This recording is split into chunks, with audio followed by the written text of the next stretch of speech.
성경 말씀은 빌립보서 1장 1절에서 6절까지 말씀입니다. 빌립보서 1장 1절에서 6절까지 말씀을 한 절씩 교독하겠습니다. 그리스도 예수의 종 바울과 디모데는 그리스도 예수 안에서 빌립보에 사는 모든 성도와 또한 감독들과 집사들에게 편지하노니,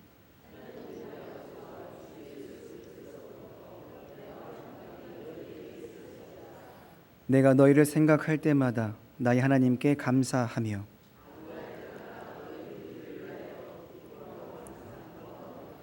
너희가 첫날부터 이제까지 복음을 위한 일에 참여하고 있기 때문이라.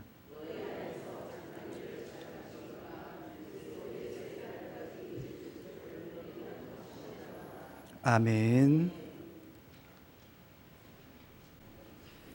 할렐루야. 아멘. 옆 사람과 이렇게 인사해 보시겠습니다. 새해 복 많이 받으십시오.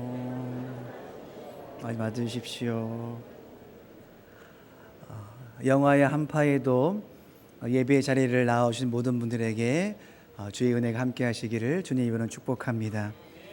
올 한 해를 살게 하시고 한 해를 마무리할 수 있는 이 귀한 자리에 주의 은혜가 함께 할 줄로 믿습니다. 설교 시작하기 전에 잠깐의 시간을 가져보려고 합니다. 들어오실 때에 주보만 받지 아니하시고 볼펜도 함께 받으신 줄로 합니다. 이제 잠깐의 시간을 드리겠습니다. 2026년 12월 31일 오늘 이 자리에 있을 나에게 한마디 쓰십시오. 주보를 열어보시면 순서지 오른쪽에 빈 공간이 있을 줄로 압니다. 거기다가 한마디, 내년 오늘 나한테 쓰는 말입니다. 1년 후에 내가 받아볼 그 한마디를 거기다가 한번 적어주시면 좋을 것 같고요. 또 감사하게도 이렇게 또 음악을 또 이렇게 또 해주시네요. 감사합니다. 짧게 시간을 드리겠습니다. 1년 후에 나에게 해주고 싶은 말이나 혹은 기대하며 바라는 말이나 혹은 이렇게 됐으면 좋겠다는 말이나 여러 가지 의미를 담아서 한두 마디 작성하시고 본인 이름은 쓰지 마십시오. 다 쓰신 다음에 이따가 봉헌 시간에 소원 예물과 함께 헌금 바구니에 넣어 주십시오.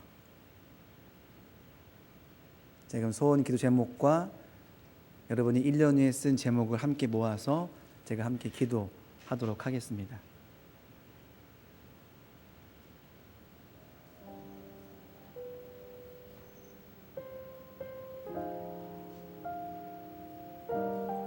옆에 사람 보기 없기에요.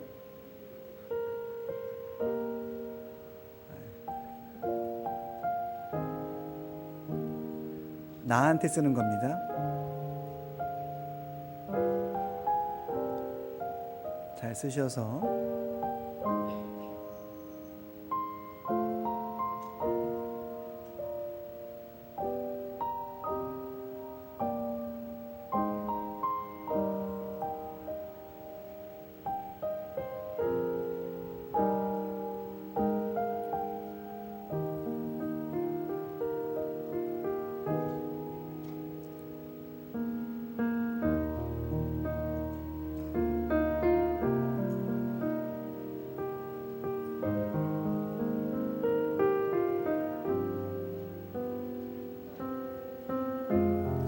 찢지 마시고요. 네.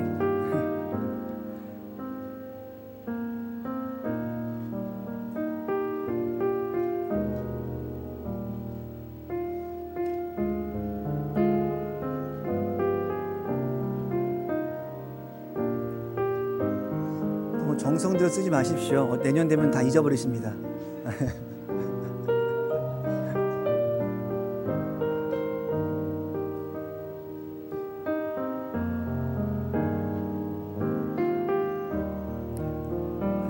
더 드리겠습니다.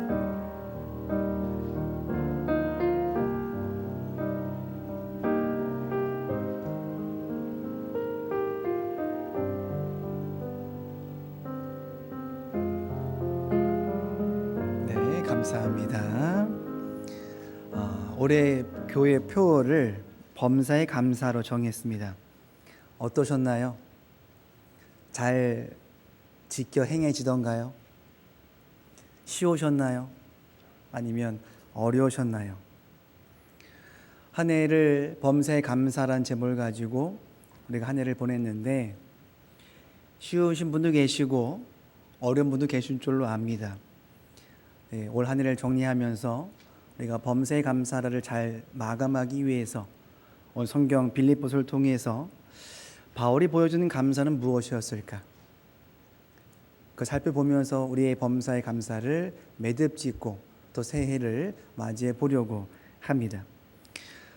감옥에 갇혀 있었던 사도 바울은 오늘 성경을 통해서 몇 가지의 말을 우리에게 언급해 주고 있는데 3절에서는 감사를 말하고 4절에서는 기쁨을 말하며 5절에서는 복음을 말하고 6절에서는 확신을 말합니다. 등장하고 있는 이 네 가지의 고백, 감사, 기쁨, 복음, 확신은 주를 믿게 된 자들에게 벌어지는 긍정적인 신앙의 태도입니다. 주를 믿기 때문에 내가 갖게 되는 신앙적인 도전과도 같고 전에 없던 믿음의 힘을 얻어서 주를 따라가는 과정 속에서 입는 은혜와도 같다라는 것이죠. 그런데 이 사건을 딱 두고 이 편지를 쓰고 있는 사도 바울의 상황을 한번 살펴보기를 원합니다.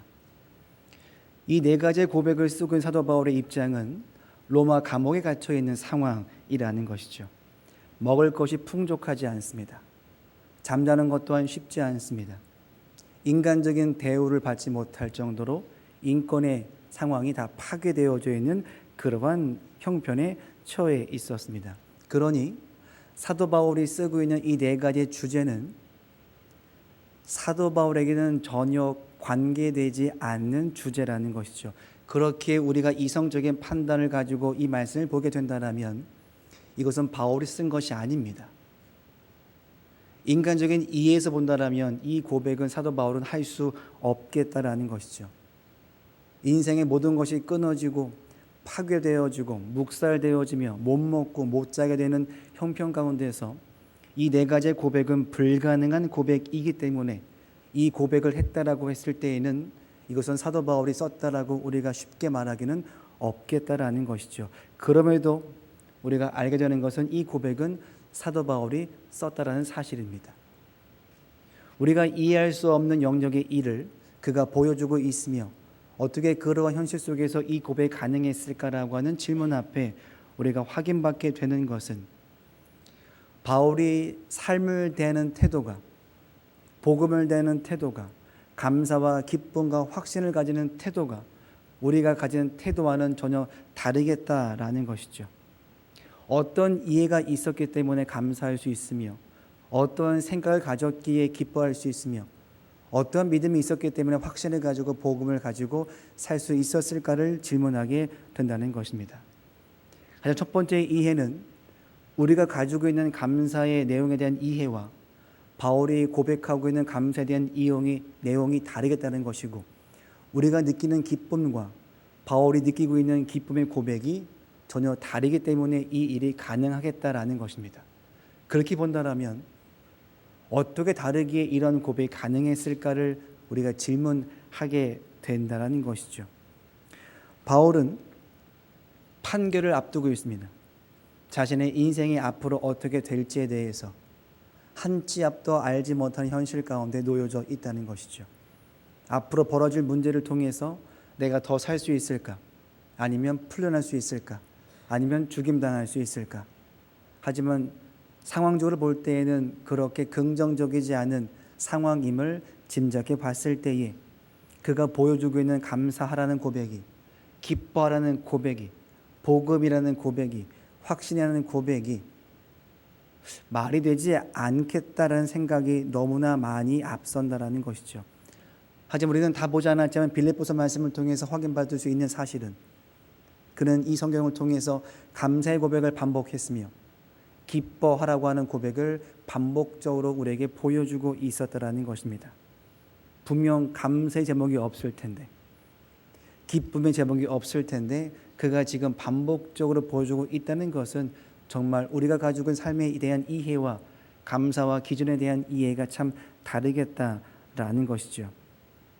우리는 단언컨대 확인할 수 있는 것은 현실적으로 보여지는 것에 대한 기준의 감사와 기쁨이 아닌 오직 그가 허락받고 믿어지게 되고 만나게 된 예수 그리스도라고 하는 복음이 그 안에 확신 있게 새겨졌기에 그가 고백할 수 있었던 감사와 기쁨이 넘쳐나겠다라는 것입니다. 억지로 그렇게 할 수 있겠다 싶습니다. 눈 딱 감고 소리쳐가며 이빨 딱 깨물고 이 악물고 이렇게 소리칠 수 있겠다 싶지만 한 번과 두 번은 가능하겠지만 그 이상은 불가능하다는 사실은 우리는 생각해 볼 수 있다는 것이죠. 그러보건대 그가 고백하고 있는 감사와 기쁨은 인간적으로 쥐어 짜낸 것이 아니라 입장에서의 고백이 아니라 나이에 따른 고백과 직분에 따른 고백이 아니라 진정 주를 만난 자, 복음을 가진 자의 솔직하고 확신을 가진 고백이겠다라는 것입니다. 빌립보서 1장 12절은 말씀합니다. 형제들아 내가 당한 일이 도리어 복음 전파에 진전이 된 줄을 너희가 알기를 원하노라. 이러므로 나의 매임이 그리스도 안에서 모든 시위대 안과 그 밖의 모든 사람에게 나타났으니 형제 중 다수가 나의 매임으로 말미암아 주 안에서 신뢰함으로 겁없이 하나님의 말씀을 더욱 담대히 전하게 되었느니라. 복음 전하다가 감옥에 갇혔습니다. 그러면 동료들의 입장에서는 복음 전함이 꺼려집니다. 복음 믿고 복음 전하다가 살면은 감옥에 갇힌다라는 이해가 생기면 우리는 적극적으로 복음 전하기는 어려워지겠다라는 것이죠. 근데 방금 고백했다시피 바울은 감옥에 갇혔는데 복음의 진전을 이뤘습니다.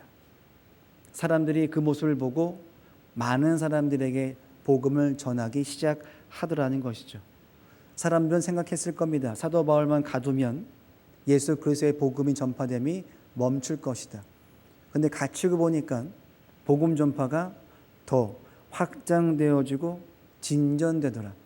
나 혼자 전했던 복음 전파가 많은 성도들을 통해서 더 많은 수를 통해서 복음이 전파되더라는 것이죠. 오히려 내가 막힘이 더 뚫림으로 이어졌다는 사실 앞에 섰을 때에 사도 바울은 하게 되는 고백이 뭐냐 하면 내가 막혔을 때 더 잘 전달된다. 그러면 내가 막히는 인생을 살아야겠다. 다르게 말하면 나는 더 감옥 생활을 하겠다라는 것입니다.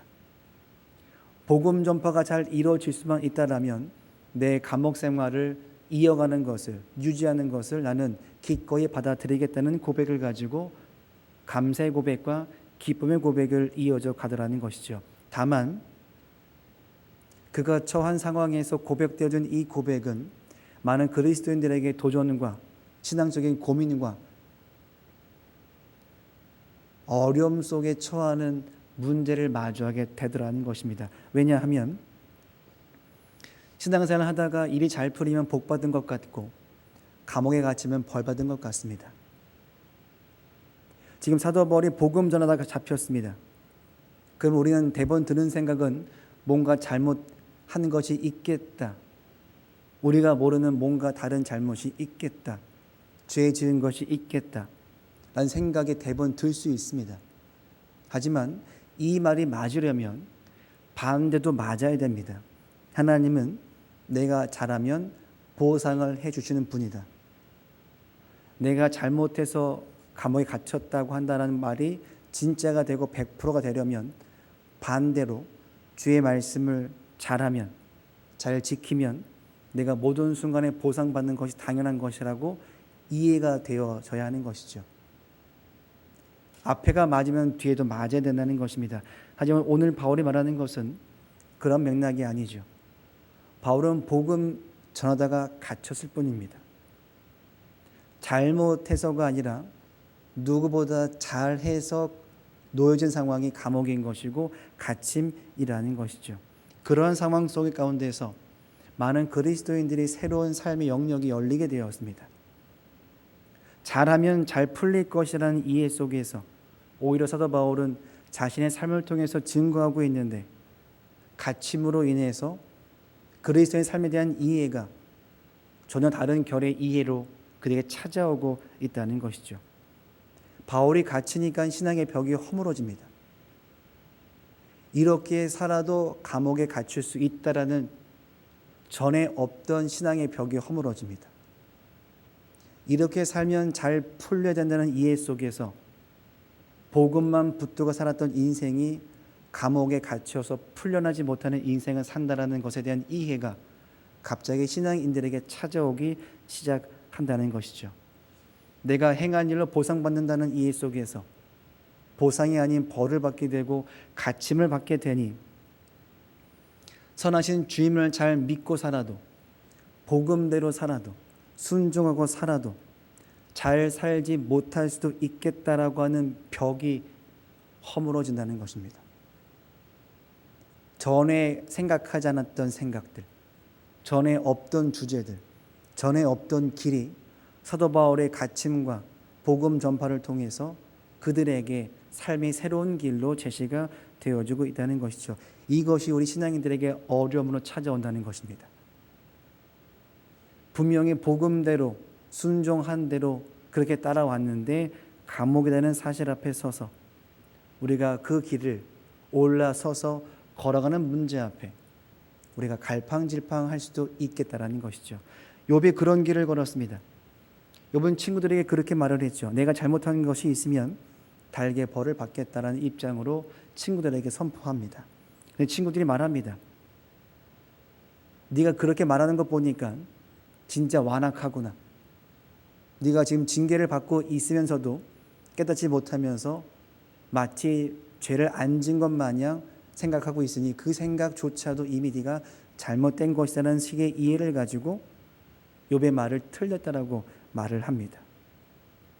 욥을 통해서 다루고 싶었던 것에 대한 주제가 잘하면 복받고 아니면 벌받는다는 입장이 아니라 하나님이 옳은 일을 하면서도 벌을 받는 속에 고난받는 문제를 가지고 우리가 받아들이는 입장은 어떤 입장이 되어져야 하냐 하면 이 모든 일에 대한 계획이 하나님이 하셨다고 한다면 옳다라는 것과 동시에 이 모든 것이 하나님이 주권하심이라는 의미라는 것입니다. 이렇게 저렇게 되더라도 하나님이 주권하심이 앞서기 때문에 내가 잘하든 못하든 상관없이 모든 주관자는 하나님이라고 하는 이해 속에 요셉의 인생이 놓여지게 되었다는 것이죠. 당시의 이해는 잘하면 복받고 아니면 벌받는다는 이해 속에서의 삶을 정리가 됐는데 심지어 자녀가 건강치 못하게 될 경우에 당시의 이해는 부모의 죄로 인함이라고 하는 이해를 가지고 있었습니다. 저의 죄입니까? 아니면 부모의 죄입니까? 라고 그렇게 묻는 대목이 나오죠. 그런 이해가 있었기 때문에 그런 고백이 나오는 것입니다. 하지만 그 모든 가정 가운데서 오늘 우리가 보게 되는 것은 하나님이 누가 더 옳고 그름의 문제가 아니라 하나님이 그렇게 하신 것일 뿐, 하나님이 그렇게 계획하셨을 뿐, 하나님이 그렇게 주권자로서 일을 만들어 가셨을 뿐이라는 것이죠. 우리는 기억합니다. 십자가에 달려 돌아가셨던 예수님의 그 죽으심, 예수님을 죽음으로 내몰았던 유대인들을 보게 됩니다. 가장 많은 수의 사람들의 뜻을 모아서 예수님을 십자가에 못 박혀 죽게 만들었던 상황을 보게 되죠. 그 당시에 정답은 유대인들이었습니다. 많은 수의 사람들의 말이 정답이었습니다. 그들의 이해 속에 본다면 예수님은 죄인이었고 예수님을 죽였던 수많은 사람들은 의인이었습니다. 예수님은 죽어도 마땅한 사람이었고 우리는 그를 죽여서 잘하고 칭찬받는 사람이 되었다는 것이죠. 하지만 우리는 알고 있습니다. 예수님의 죽으심이 그들이 잘해서 예수님이 죄를 지어서 죽으신 것이 아니라 하나님이 그렇게 계획하셨고 주권하심으로 죽임받도록 허락하셨기에 가능한 문제라는 것이죠. 근데 그것을 모르게 되면 유대인들은 승리자가 되는 것이고 예수님은 실패자가 되는 것입니다. 누가 보더라도 다수가 승리고 예수님은 실패한 것처럼 보이지만 하나님의 계획하심과 주권하심 속에서 본다라면 이 일은 하나님이 그렇게 주관하시고 인도하셨을 뿐이라는 것이죠. 하나님께서는 사람의 생각과 계획과 상관없이 그 모든 일을 주관해 가신다라는 것입니다. 우리는 그렇기 때문에 그 안에 뭐가 있냐면 주의 마음과 계획과 사랑과 은혜가 담겨져 있다라고 말하는 것이죠. 그럴 일이 아니고 벌어질 문제가 아닌데 하나님이 허락하셨기에 그 근거가 어디 있냐면 저들의 정답과 예수님의 죄 때문이 아닌 하나님의 은혜와 사랑과 섭리와 계획하심과 구원하심에 잔뜩 담겨져 있기에 가능했다는 사실을 보게 된다는 것입니다. 바로 이것이 오늘 복음 때문에 감옥에 갇혀 있었던 사도 바울의 입장인 것이죠. 빌립보 교인들에게 편지를 씁니다. 복음 전하다가 잡혀있던 자신이 편지를 쓰는데 감사를 말하고 기쁨을 말하고 복음을 말하고 있습니다. 근데 그 근거가 내가 갇혀 있었는데 사람의 도움으로 한 끼를 먹었다가 아닙니다. 내가 갇혀 있었는데 밤에 빛이 비쳤다. 이러한 고백으로 감사와 기쁨을 말하지 않습니다. 오직 그가 말하고 있는 기쁨과 감사의 근거는 예수 그리스도라고 하는 복음의 근거를 두고 감사와 기쁨을 말하고 있다라는 것이죠. 그러게 그는 늘 이렇게 반복하며 강조해 왔었습니다. 성경은 말씀하죠. 빌립보서 3장 7절 말씀입니다.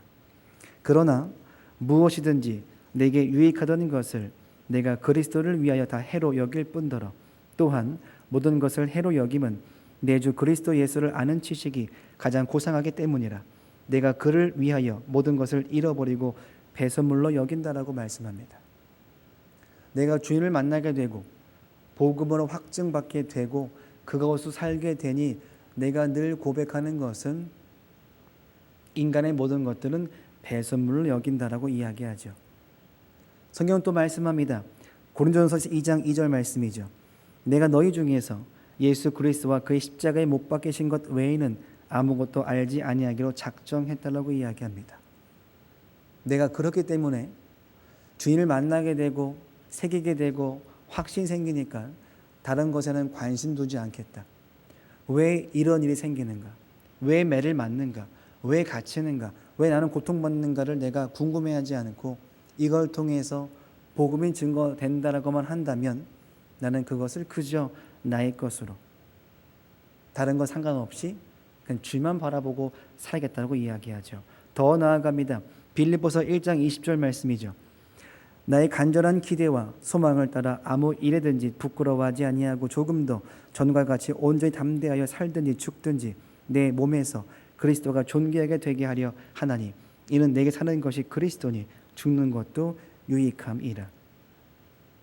주를 확신 갖게 되고 믿게 되고 살게 되니 감옥에 갇히는 것만 가지고도 힘들 것인데 감옥에 갇히는 것이 괜찮다가 아니라 이렇게 살다가 끝나는 것도 나에게는 참 나쁘지 않은 인생이겠다라는 것입니다. 그 근거가 어디에 있냐면 복음이라고 하는 확신, 주님을 증거할 수 있다는 그 사실, 그런 이해 속에서 자신의 인생을 정의하고 지난 모든 삶들을 배설물로 여기고 있다라는 것이죠. 이러한 모든 모습들은 당시 신앙인들에게는 상당한 충격으로 찾아오게 됩니다. 당시 빌립보 교인들에게 벌어지는 문제는 나에게 복음 전한 바울이 감옥에 갇혔다는 사실입니다. 이게 혼란이 옵니다. 주를 믿는 건 좋은데 믿다가 감옥 갇혀서 죽음까지 이르게 되는 현실을 나에게 전한 사람을 통해서 확인받게 되면 순종하고 따르기가 참 부담스럽다라는 것이죠. 이게 맞을까라고 하는 생각이 듭니다. 저렇게 믿는 게 맞을까라고 하는 의심도 생기고 고민도 생기겠다라는 것이죠. 왜냐하면 현실적으로 보상이 생기지 않기 때문에 그렇습니다. 보상을 넘어서 더 안 좋은 현실을 내려가다 보니 이것이 맞는 길인가라고 하는 고민과 의심이 생길 수밖에 없다라는 것이죠. 옥에 갇히는 것을 넘어서 앞으로 어떻게 될지, 죽임당할지 어려움당할지 아무 예상할 수 없는 일이 자꾸 생겨나게 되더라는 것입니다. 우리는 고민하게 되죠. 아무리 믿어도 노력해도 헌신해도 확실한 응답이 없는 주님의 무응답하심에 대해서, 나를 공격하는 무시무시한 현실들, 이런 것들이 나를 자꾸 송두리째 인생을 흔들고 있는 것처럼 보이는 이 와중에 가만히 계시는 주님의 인도하심, 정신없이 바빠진 일상과 삶이 송두리째 흔들어진 상황 가운데에서 기뻐할 틈도 없습니다. 감사할 틈도 없습니다. 그런 제목도 없습니다. 그런데 말합니다. 기뻐하라, 감사라고 이야기하죠. 왜 이렇게 말합니까? 예수 그리스도라고 하는 복음이 그 안에 가득했기 때문에 그렇습니다. 한 번 더 보시겠습니다. 빌립보서 1장 20절 말씀이죠. 나의 간절한 기대와 소망을 따라 아무 일이든지 부끄러워하지 아니하고 조금도 전과 같이 온전히 담대하여 살든지 죽든지 내 몸에서 그리스도가 존귀하게 되게 하려 하나니 이는 내게 사는 것이 그리스도니 죽는 것도 유익함이라. 이렇게 할 수 있는 고백은 내 안에 그리스도께서 사셨기 때문에 가능하다라는 것입니다. 이 말씀을 전제를 두고 우리는 생각하게 됩니다. 우리가 믿음을 확인하는 방법과 과정이 무엇인가? 내 감정, 내 생각, 내 느낌.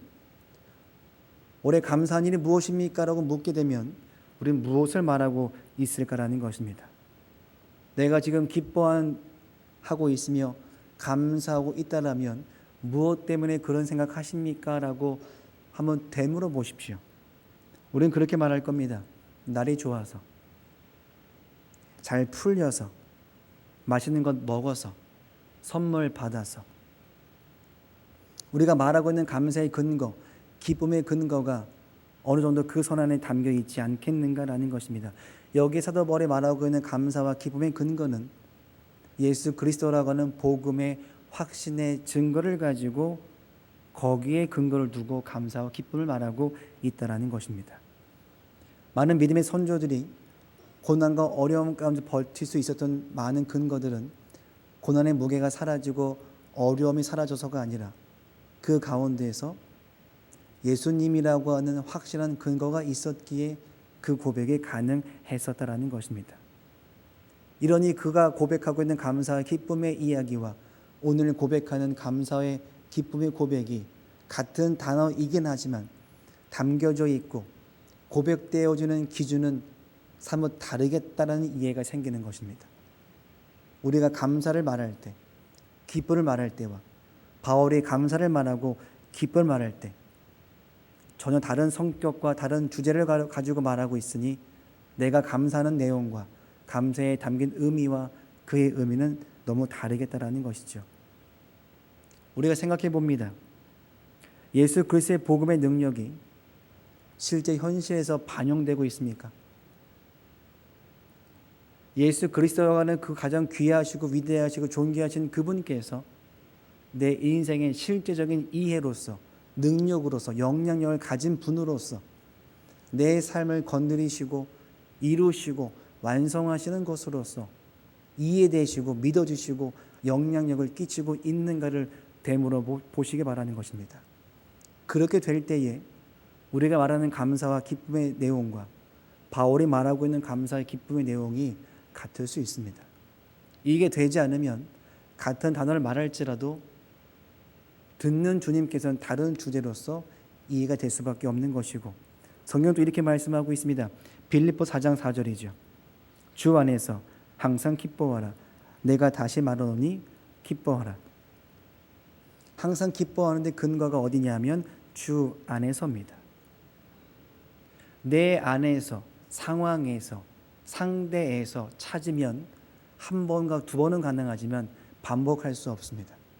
영원할 수 없습니다. 항상 할 수 없습니다. 범사에 감사할 수 없습니다. 범사에 감사가 되려면 감사를 찾기보단 감사를 가능하게 되고 범사를 가능하게 되는 바울이 고백했던 그 믿음의 고백이 우리 안에 있어질 때에 감사가 한 번이 아닌 범사로 이어져 갈 수 있게 되라는 것이죠. 그때에 우리가 진정 한 해를 마감하고 있는 범사에 감사라는 주제를 가지고 정리해서 이것을 나의 인생의 믿음의 인격의 삶의 자리를 잡아놓고 다른 주제를 얹어서 우리의 믿음이 차곡차곡 쌓여져 가며 성장할 수 있겠다 싶다라는 것이죠. 오늘 우리가 만나는 바울의 권면은 어떠한 상황에 놓이든 할 수 있는 고백입니다. 어떠한 여건이 생기든 말하게 되는 고백이라는 것이죠. 이러한 고백은 소극적이지 않습니다. 적극적입니다. 말도 안 되는 태도와 고백과 눈빛과 자세가 나온다는 적극적인 자세인 것이죠. 이러한 고백은 삶의 근거를 두지 않습니다. 상대의 근거를 두지 않습니다. 오직 주 앞에 근거를 두고 있다는 것이죠. 주를 믿기 때문에 벌어지는 주제라는 것입니다. 그러니 감옥에서 어떻게 그런 고백할 수 있으며 어떻게 감옥에서 기도할 수 있으며 어떻게 감옥에서 찬송할 수 있었을까를 의심하게 되는 것은 우리가 말하는 감사와 기쁨과 바울이 말하는 감사와 기쁨이 다르기 때문에 그렇습니다. 같은 주제라고 한다면 가능할진데 내가 어렵고 부담스러워지면 우리는 같은 감사를 말하더라도 일회적인 단기가적인 한순간만 가능한 고백이 될 수 있겠다는 것이죠. 우리는 그때 말해야 됩니다. 감사하고 기쁨을 말해야 한다는 것이죠. 바울의 인생 가운데서 이것이 가능했다는 것, 근거를 확인하게 된다면 오늘 우리는 올 한 해 교회적으로, 올 한 해 사업장에서, 올 한 해 가정적으로 자 말하기 어려웠던 수많은 이 시간들을 지나왔을 것인데 그럼에도 불구하고 감사를 말할 수 있게 되려면 바울이 고백했던 그 믿음의 고백을 오늘 우리에게 가져와야겠다라는 것입니다. 그래야 진짜 한마디라도 감사를 한 번 말할지라도 진짜 주님이 원하시고 듣고자 하시고 계획했던 그 감사를 우리의 입술 고백을 통해서 할 수 있겠다는 것이죠. 이제 한 해를 마감하는 오늘 우리가 확인하게 됩니다.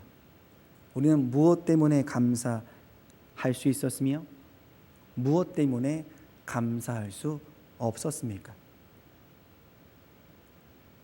우리는 무엇 때문에 감사했던 고백을 해왔으며 무엇 때문에 감사하지 못했다라고 생각하며 감사의 입술을 닫았는가를 확인해 본다는 것이죠. 그 즉시 우리는 확인함을 통해서 이제는 자세와 믿음과 성격을 바꿔서 확실한 근거가 주 앞에 있기를 바란다는 것입니다. 모든 계획과 주권하시는 주님께 대한 사실 앞에 서서 갇히더라도 복음이 확전된다고 한다면 나는 오늘의 이 인생을 감사와 기쁨으로 살겠다고 하는 그의 고백처럼 주님의 일하심이 나타날 수만 있다라면 나에게 주어진 현실을 내가 감사와 기쁨으로 살겠다라고 하는 믿음의 고백이 있어지고만 한다라면 말도 안 되는 주의 역사가 성경의 역사가 오늘 우리에게도 임할 수 있겠다는 것입니다. 그러한 고백을 위해서 오늘 이 시간 함께 기도하기 원하는데요. 진짜 범사에 감사하기 원합니다. 1년 동안 그냥 글자만 보는 게 아니라 진짜 바울이 했던 고백처럼 주님을 근거로 해서 할 수 있는 고백. 그래서 한 번이 아닌 남은 평생의 매 순간 감사할 수 있는 그러한 신앙의 이해를 가지고 달라진 나의 믿음의 고백을 통해서 내 한마디의 고백이 상달될 수 있는 그러한 귀한 고백이 되기를 주님의 이름으로 간절히 소망합니다. 기도하시겠습니다. 하나님 감사합니다. 하나님을 아버지라 부르며 우리를 위해서 아들을 내어주신 그 사랑을 받았는데 더 이상 무엇이 더 필요하겠습니까? 감사할 뿐입니다. 그럼에도 하나님보다 사람과 물질을 더 의지하는 죄의 습성을 여전히 끌어안고 있는 우리의 모습을 긍휼히 여겨주옵소서. 언제나 깨어 계시며 언제나 말씀대로 이루시는 하나님 앞에서 겸손히 엎드려 주만 의지할 수 있도록 인도하여 주옵소서. 상황에 흔들리지 않고 주의 말씀에 변화되어 거듭난 인생 살도록 우리와 함께하여 주옵소서. 예수님의 이름으로 기도하옵나이다. 아멘. 다 같이 말씀을 기억하며 기도하시겠습니다.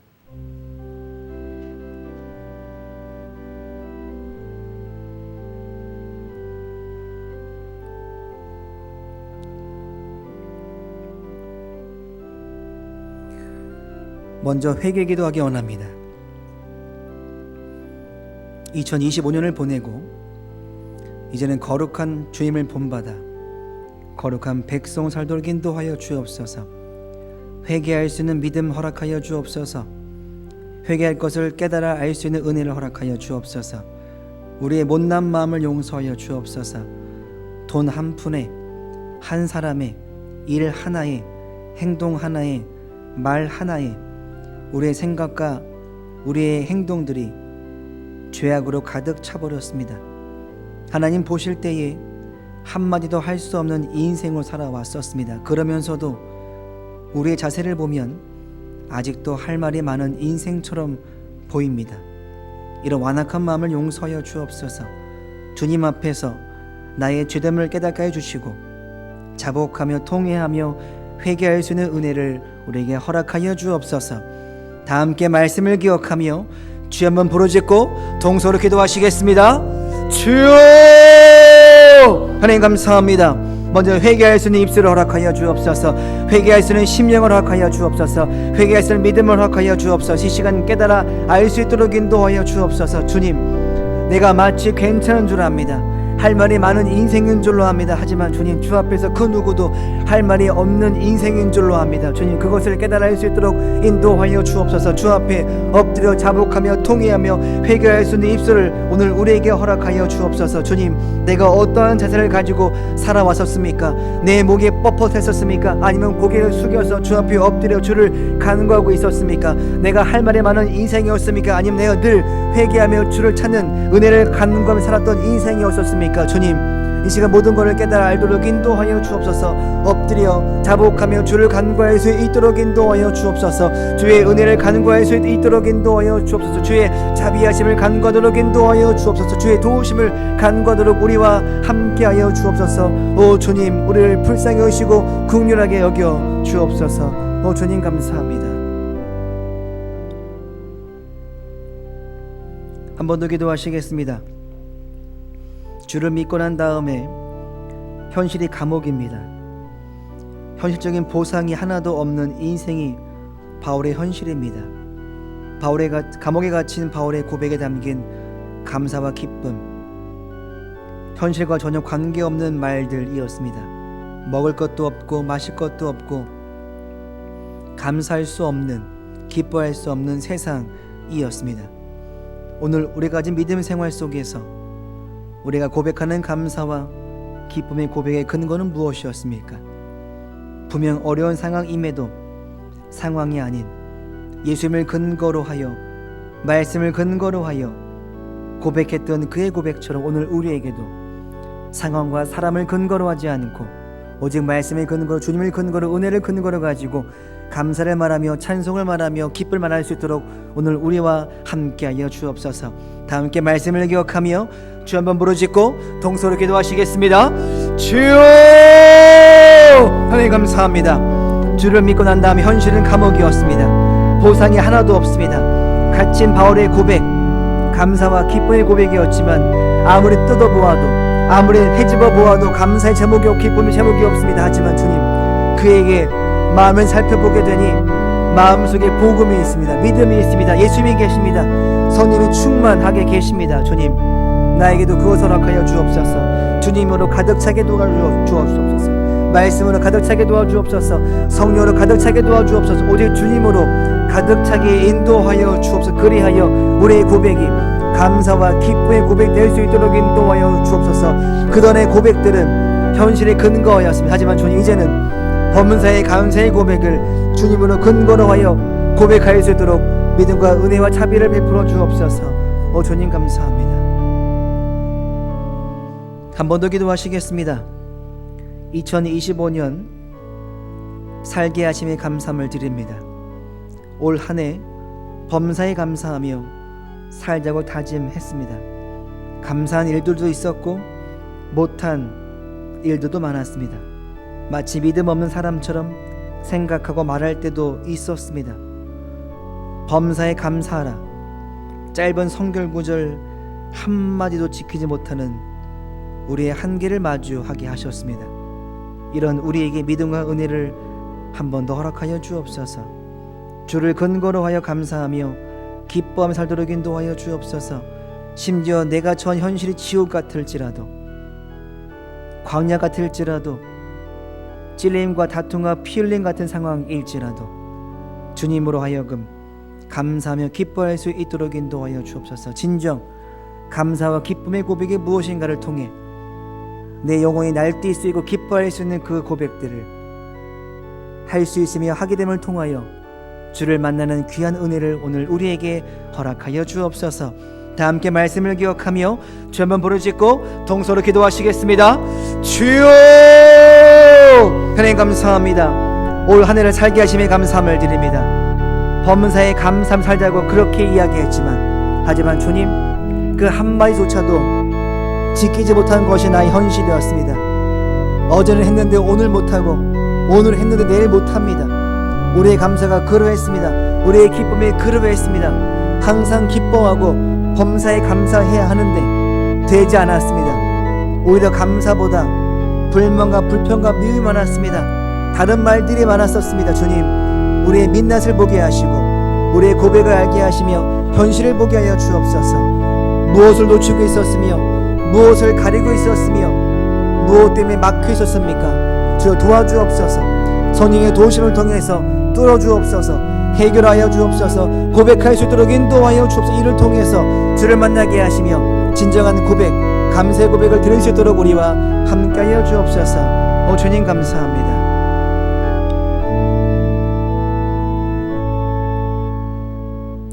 하나님 감사합니다. 한 해 마감하고 새로운 한 해를 가정 가운데에서 한번 짓고 갔습니다. 범사의 감사가 이제는 나의 기본 되기 원합니다. 내년에는 이것 가지고 또 싸우는 것이 아니라 이번에 확신을 가지고 장착해서 살기 원합니다. 은혜를 주시고 믿음을 주시고 주님을 근거로 한 삶을 살도록 우리와 함께하여 주옵소서. 그러기 위해서라면 내가 뜯어져 고쳐져야 할 줄로 압니다. 회개하게 하시고 변화케 하시며 거듭나게 하시며 이른 진정 주를 닮아갈 수 있도록 우리와 함께하여 주옵소서. 예수님의 이름으로 기도하옵나이다. 아멘.